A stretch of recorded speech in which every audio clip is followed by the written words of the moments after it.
বাবাদের বাইরে ভালো ঠান্ডা গো। আমরা ভাবছিলাম কি বলো বিয়েটার পর যেন ঠান্ডাটা পড়ে, কিন্তু যা দেখছি বিয়ের সময় ভালোই ঠান্ডা লাগবে। এখন এক সপ্তাহ বাকি। Good morning, welcome to our new blog. চলো এখন রেডি হয়েছি বলতে সকালেই একটু রেডি হয়ে নিয়েছি, যখন ফ্রেশ হয়েছি মুখ টুক ধোয়ার পরেই, কারণ একটুখানি নিচে নামতে হবে। আর ওয়েদারটা বুঝতে পারছো, দেখো পুরো মেঘ করে আছে, মনে হচ্ছে এই মুহূর্তে বৃষ্টি নামবে।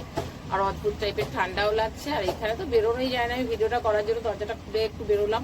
কালকে জামা কাপড়গুলো মেলেছি, এখনো পর্যন্ত সেই সাথী করছি, কারণ রাত্রেবেলায় ঢোকায়নি, কারণ দেখলাম সেরকম ভাবে শুকায়নি। তো দেখি আজকে জানি না জানা করে রোদটা উঠবে কিনা, এ বেলাটা একটুখানি মেলে রাখি, তারপর দেখা যাক। আর নিচে যাচ্ছি, ছেলেকে বললাম কি রে কি খাবি, ও তো সকালবেলা একটুখানি খেয়ে নিয়েছে বলে এখন জানি না কি খাবে, একটু পরোটা নিয়ে আসি। আর ওকে বললাম, তো ও বলছে যে খিচুড়ি খাবি রাত্রেবেলায়, তাহলে খিচুড়ি করবো। তাহলে আর এই বেলা রান্না না করলেও চলে যাবে। মাছ রয়েছে, কালকে যে মাছ রান্না করেছিলাম 2 পিস মাছ রয়েছে, একটু ডালও রয়েছে। আমি একটুখানি ভাত ফুটিয়ে নেবো, তাহলে আমার হয়ে যাবে, রান্না করতে হবে না তাহলে আর এই বেলাটা।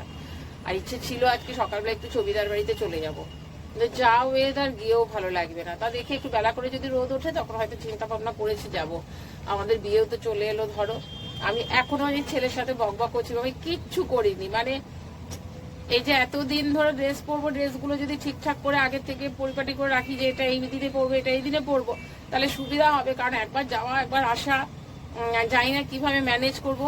আপন তো বলে গেছে সেদিনকে যে একদম 26 তারিখে চলে যাবে, ব্যাগ ট্যাগ নিয়েই চলে যাবে, ওখানেই একদম 4 দিন 5 দিন থেকে যাবে।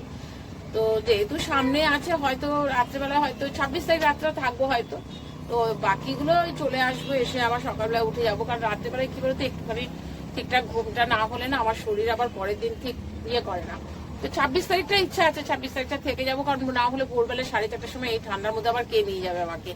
26 তারিখটা হয়তো রাত্রেবেলায় থেকেই যাবো। ঠিক আছে, যা যা হবে সবটাই তোমরা দেখতে পাবে, সবটাই তোমাদের কাছে শেয়ার করবো। হ্যাঁ, একটা এক্সাইটেড তো হচ্ছে, কারণ অনেক দিন থেকে প্রায় রুমির বিয়ে মানে সবারই একটা, এই চবিদার বাড়ির ফ্যামিলি বলো আমার বাড়ি, সবাই একটা মানে একটা আনন্দ অনেক দিন থেকে মনের মধ্যে জমা রয়েছে, রুমির বিয়েতে আনন্দ করবো। দেখা যাক, ঠাকুরকে খালি ডাকছে আমার শরীরটা ঠিকঠাক রেখো, তারপর দেখা যাক কি হয়। ব্যাগ ট্যাগ সব আগেই রেডি করে তারপরেই মোবাইলটা অন করলাম।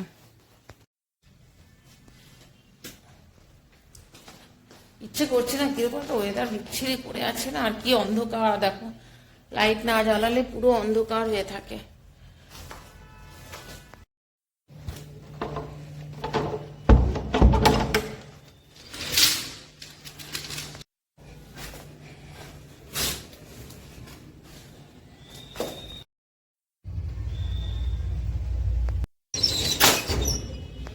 বাবাদের বাইরে ভালো ঠান্ডা গো। আমরা ভাবছিলাম কি বলো বিয়েটার পর যেন ঠান্ডাটা পড়ে, কিন্তু যা দেখছি বিয়ের সময় ভালোই ঠান্ডা লাগবে। এখন এক সপ্তাহ বাকি। কতক্ষণ সময় লাগলো, ভোরবেলায় গেলে এত ভিড় থাকে না, আবার বেলা করে গেলে তখন আবার মনে হয় যেন সব সবজিগুলো ঠিকঠাক পেলাম না। মানে সকাল সকাল চলে গেলে যে সবজিগুলো ভালো পাওয়া যায়, ভিড়ও ছিল, কতক্ষণ সময় লেগে গেল।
অবস্থা না, সত্যি কথা, এক একটা দিন পার হয় আর ভাবি পরের দিন আমি সুস্থ থাকবো তো, পরের দিন কাজটা করতে পারবো তো, মানে সবটা আগে যেমন কি বাজারটা যাই হোক টুকটাক করে দিতে হয়ে যেত, আর আরো হয়ে গেছে কি বলতো, গা ছাড়া হয়ে গেছে, জানে সামনে অসুবিধা হলে সোমা নিয়ে চলে আসবে, ওই জন্য আমি অনেক সময় হয়তো জোরও করি না।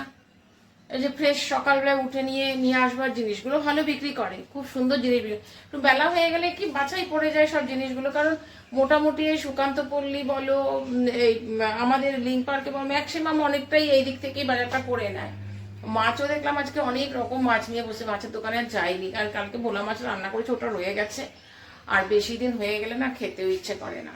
তাই ভাবি কি বলতো, যে আমার যদি কিছু হয়ে যায় না, সত্যি সংসারটা বোধ হয় একদম অচল, মানে একটা বেলা যদি আমি বিছানায় পড়ে থাকি তাহলে মনে হয় আমার জলটাও বোধহয় আমাকে খাওয়া, মানে কালকে বললাম না যে কালকে জলের বোতলটা পুরো শেষ হয়ে গেছে, মানে জলের বোতলগুলো তো সব ফেলেই দিয়েছি, ধরো পুরোনো বোতলগুলো নতুন বোতলে 4-5টা নামিয়েছি, ওইগুলোতে তো এবার তো অনেকগুলো 20টা বোতল ভর্তি থাকলে তাহলে তো অসুবিধা হয় না, কিন্তু করতে হচ্ছে এরকম ভাবেই, এক এক সময় বিরক্ত লেগে যায়, তখন মনে হয় দুধ ছেড়ে টেড়ে দিয়ে চলে যায়, এইভাবে সংসার করা যায় না, সবটা নিজের কাঁধের মধ্যে নিয়ে নিয়েছি না, আর বেশি চিন্তা করি কি বলতো, নিজের জন্য না, ছেলেটার জন্য চিন্তা করি, ওকে তো খাবারটা দিতে হবে ঠিকঠাক করে, আমি না খেয়ে বসে থাকবো, কালকে যেমন তোমরা দেখলে আমি ওইরকম একটু মাছের ঝোলটা রান্না করি, মানে মাছের ঝোলটা মুখে দেওয়ার মতন ইয়ে হয়নি, এত বাজে রান্না হয়েছে, তো ঠিক আছে চলো হয়ে যাবে, কিন্তু ছেলেটা সারাদিন পর রাত্রেবেলা এসে একটু আমি খিচুড়ি খাবি, আর বাইরে মেঘ করে, মেঘ থাকবে না মনে হয়, রোদ উঠবে, ও বলে যে হ্যাঁ খিচুড়ি খাবো, ওটা খিচুড়ি খেতে ভালোবাসে, তো বাঁধাকপি রয়েছে, তা আমার মনে হয় খিচুড়িগুলো একটু পাঁচ তরকারিটা বেশি, তো বাঁধাকপিটা মূলো দিলে পরে তো আমার এর বাবা খাবে না, সেই জন্য ওর জন্য বাঁধাকপি একটুখানি করে দেবো, চলো বাটবো, আগে খাবারটা দিয়ে নিই, ছেলের একটু গরম লেগে গেছে, ফ্যান চালাই, ছেলেকে খাবারটা আগে দিয়ে নিই, নে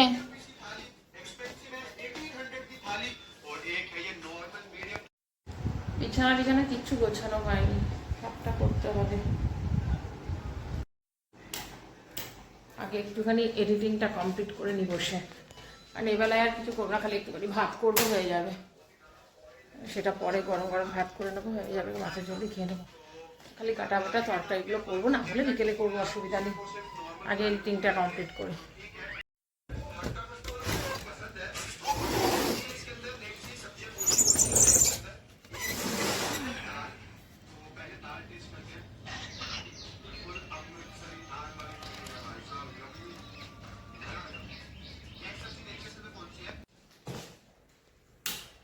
চলো আগে টিফিন করি, ছেলে বেরিয়ে গেছে, হয়ে গেছে 15 মিনিট হয়ে গেছে, দেখি আগে টিফিন করি, এডিটিংটা কমপ্লিট করলাম, এবার টিফিন করে তারপরে রান্নায় লাগি। আবার সব জুতোগুলোকে আমি সব এখানটাতে ঢুকিয়ে রেখে দিয়েছিলাম, আবার সব জুতোগুলোকে বের করেছে, দিয়ে আবার সোফার নিচে আবার জাম হয়েছে, আজকে ওটাও করতে হবে, টিফিনটা নিয়ে এখন এখানটা একটু বসে খেয়ে নিই, তারপরে কাজ সারবো।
একটু ভাজা মশলা দিয়ে দিচ্ছি। হয়ে গেছে, সব কিছু ভালো করে সেদ্ধ হয়ে গেছে, নামিয়ে দেবো। চারতলায় নিয়ে গিয়ে বোধহয় কেউ খুলে রেখে দিয়েছে, আবার চারতলায় উঠবো, তারপরে আবার নামবো। নেমে গেছি,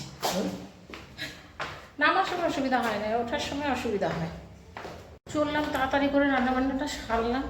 ছেলে চলে এসে তোমাদের বললাম, ও কলেজে যায়নি, আর কলেজে ও গেলেও হবে না, আমাকে একটু দরকার আছে। আমার ম্যাম একটা জরুরি কাগজ দিয়েছিল আমার হাতে, ওটা আমাকে বলে দিয়েছে আপনি এসে আপনি জমা দেবেন এটা। তো আমি বললাম চল, হয়ে যখন গেছে তাহলে আবার যাই। ভাতটা রাইস কুকারে বসিয়ে দিলাম, মাথা ভেজাই নিয়ে এমনি চান করে পুজো দিয়ে তাড়াতাড়ি করে নামছি। আগে গিয়ে ঘুরে আসি, তারপরে এসে ভাত খাবো। ওইভাবে ভাত খাওয়া হয় না, না এলাম আগে ঘুরে আসি, তারপরে এসে খাবো।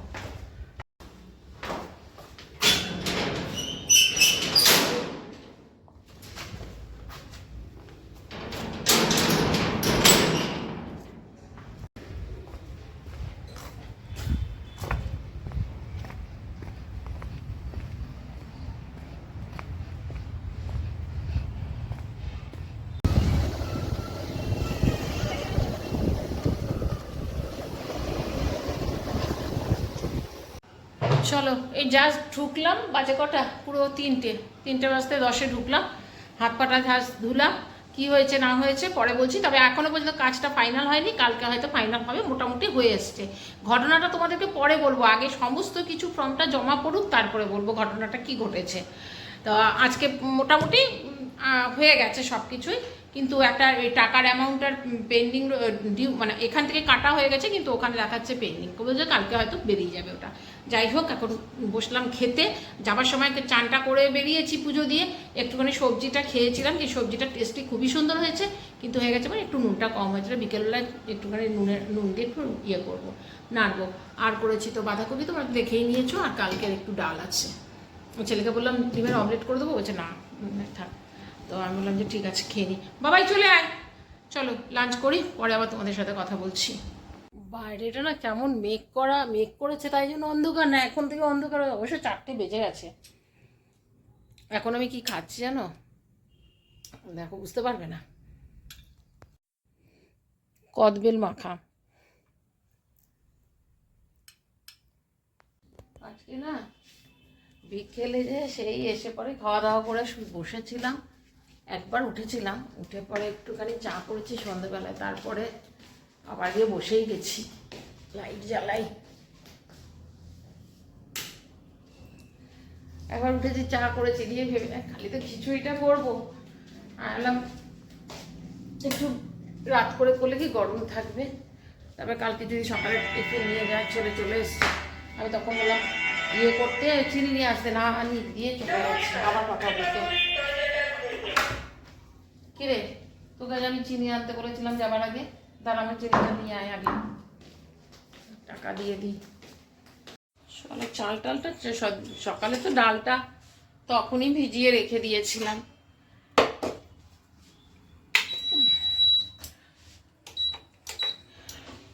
চালটাও বিকেলে ভিজিয়েছি, সকালে ডালটা ভিজিয়েছি, বেশিক্ষণ টাইম লাগবে না। ঠান্ডা লাগে এক ভোরবেলায় আর সন্ধ্যের পর, রান্নাঘরে ঢুকলে না, রান্নাঘরের মধ্যে সব বন্ধ, খালি কী বলতো ওই যে জায়গাটা একটুখানি নেট লাগানো, আর ওইটুকুতেই এত হাওয়া ঢোকে না, প্রচণ্ড ঠান্ডা লাগে রান্নাঘরটাতে। আর সকালবেলা তরকারিটা তোমাকে বললাম তরকারিটা এত নুন কম হয়েছে, ওটা একটু তরকারিটাতে একটু নুন দেবো আর একটুখানি মিষ্টি দেবো, মিষ্টিটা একটু কম হয়েছে। তো মশলা দিয়ে একদম কষিয়ে নিলাম।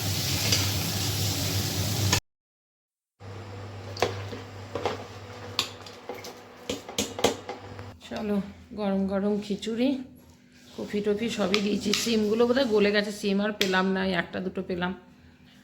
আর পাঁচ তরকারিটা, আর এটা তো করেছি বাঁধাকপি। এটা আবার একটুখানি নুন দিলাম, চিনি দিলাম, একটু নাড়লাম, মানে এত নুন কম হয়েছিল না, ভালো লাগছিল না খেতে, আর ঝালটা খুব হয়ে গেছিলো, ভাজা মশলাটা দিয়েছিলাম, ঝাল হয়ে গেছিলো। তো এখন মোটামুটি ঠিকঠাকই আছে, আবার গলা ভেঙে যাচ্ছে। চলো ডিনার করি, তারপরে ভিডিওটা এন্ড করছি।